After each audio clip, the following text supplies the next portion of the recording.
Today's topic development. இந்த சாப்டரில் development பற்றி நம்ம பார்க்க போகிறோம். Development means individual development, state development, country development. Development has many aspects. Aspect means parts of situation, அம்சம் அப்படின்னு சொல்லுவாங்க. எது ஒன்றையும் எல்லா ஆங்கிள் இருந்தும் பார்க்குறது வந்துட்டு நல்லது. அப்படி பார்த்து தான் டெவலப்மெண்ட்டை பற்றி நம்ம கண்டுபிடிக்கணும். அடுத்தது பீப்புள் ஹாவ் டிஃப்ரெண்ட் பர்ஸ்பெக்டிவ்ஸ். அவங்கவங்களோட பர்ஸ்பெக்டிவ் மாறிட்டே இருக்கும். What do you mean by perspective? The ability to think about problems in a reasonable way. இப்படியெல்லாம் இருக்கலாம் அப்படின்னுங்க ஒரு லாஜிக்காக திங்க் பண்ணி வர்றது வந்துட்டுங்க perspective. Next we can arrive at common indicators for டெவலப்மெண்ட்டுங்க.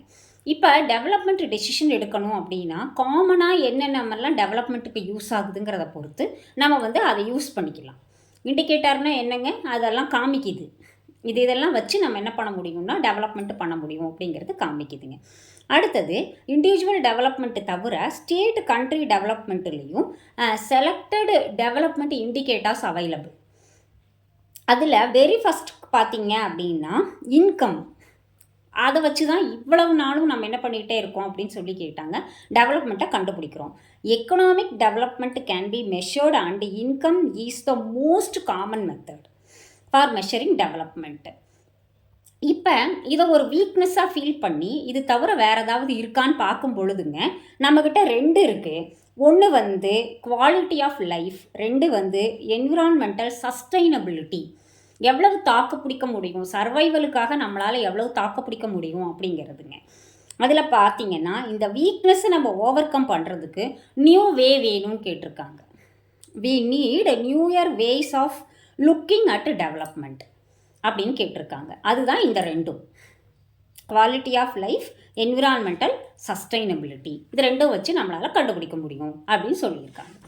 Next பார்த்தீங்க அப்படின்னா நம்மளோட சாப்டர் 1ல் நிறைய வார்த்தைகள் நீங்கள் தெரிஞ்சுக்கணும். Not for exam purpose but for knowledge purpose சொல்லியிருக்காங்க. அது உங்களுக்கு தனித்தனியாக நான் என்ன பண்ணுறேன்னா வீடியோ போட்டு தரேங்க. Per capita income, literacy rate, infant mortality rate, attendance ratio, human development index, purchasing power parity, calculation of gross national income per capita.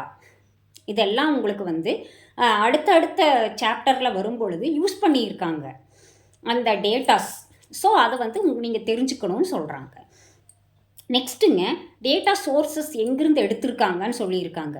Upcoming சாப்டர்ஸில் எங்கேருந்து எடுத்திருக்காங்க அப்படின்னு சொல்லியிருக்காங்க. Reports published by government of India, economic சர்வேங்க. அது reports of the national family health சர்வேங்க.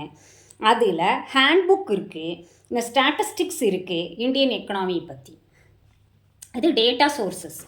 அடுத்தது பார்த்தீங்க அப்படின்னா united nations development program, அதிலிருந்து டேட்டாஸ் எடுத்திருக்காங்க. ஹியூமன் டெவலப்மெண்ட் ரிப்போர்ட்டுங்க அது. அப்புறம் வேர்ல்டு பேங்க்லேருந்து சோர்ஸஸ் எடுத்திருக்காங்க.